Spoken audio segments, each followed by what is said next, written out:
নমস্কার দর্শক বন্ধুরা, রে স্পোর্টসের পর্দায় আপনাদের সকলকে স্বাগত জানাই।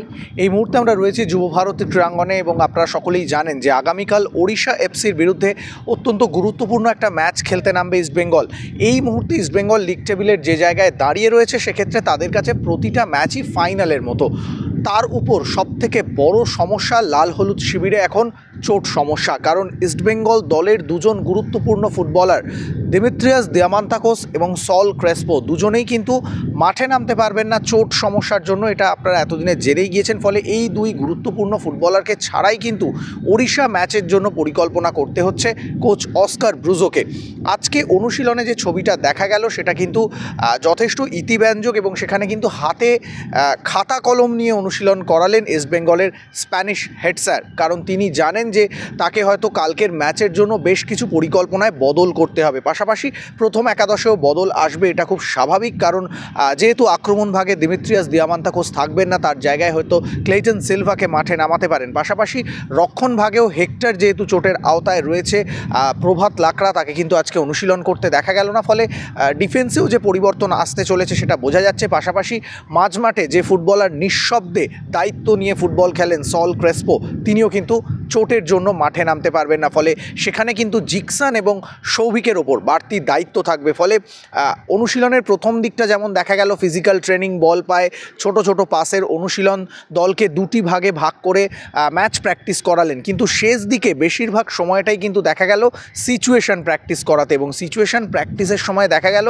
প্রায় প্রতিটা মুভের জন্য কোচ 5 থেকে 7 মিনিট করে সময় নিলেন। একটা মুভ শুরু করার আগে কোচ গিয়ে প্রতিটা ফুটবলারকে তাদের জায়গাটা বুঝিয়ে দিলেন, তাদের পজিশনে দাঁড় করালেন, খাতা কলম নিয়ে কি হতে পারে, কেমন ছবিটা তৈরি হতে পারে সেটা তাদেরকে দেখালেন। এবং তারপরে একটা মুভ তৈরি হলো, সেখান থেকে দেখা গেল কখনো হেডে গোল হচ্ছে, কখনো বা এরিয়াল বল ক্লিয়ারেন্স হয়ে যাচ্ছে। আবার সেই মুভমেন্টের পরে কোচ গিয়ে ফুটবলারদের বুঝিয়ে দিলেন তাদের কোথায় ভুল হচ্ছে, তারপরে পরের মুভমেন্ট শুরু হচ্ছে। সুতরাং বোঝাই যাচ্ছে যে কোচ অস্কার ব্রুজো যে পরিকল্পনাটা করেছেন সেই পরিকল্পনাটার সম্পূর্ণ বাস্তব রূপায়ণ চাইছেন কালকে মাঠে, যাতে ওড়িশা এফসিকে আটকে দেওয়া যায়।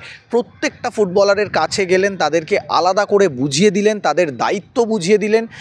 ফলে অস্কার ব্রুজো তিনিও যে আগামীকালের ম্যাচটাকে অত্যন্ত গুরুত্বপূর্ণভাবে নিচ্ছেন এবং জয়ের জন্যই ঝাঁপাতে চাইছেন এবং 3 পয়েন্টকেই মাথায় রাখছেন, সেটা কিন্তু বোঝাই যাচ্ছে।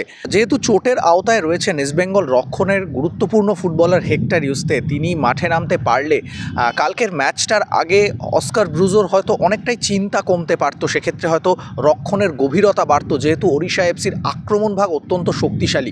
তবে সেই সুযোগটা এই ম্যাচে পাচ্ছেন না অস্কার ব্রুজো। হেক্টর যত তাড়াতাড়ি সম্ভব হয়তো সুস্থ হয়ে তিনি মাঠে ফিরবেন।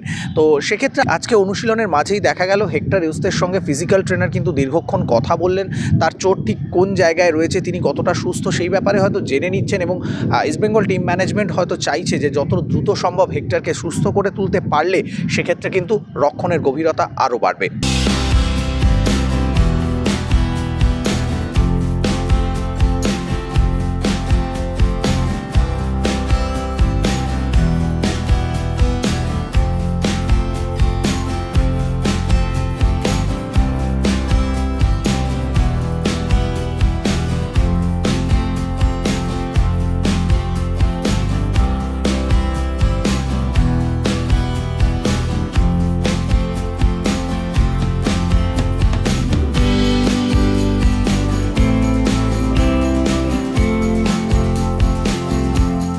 যুব ভারতী ক্রীড়াঙ্গন থেকে ক্যামেরায় শুভম মণ্ডলের সঙ্গে সৌরভ মুখার্জি, রে স্পোর্টস।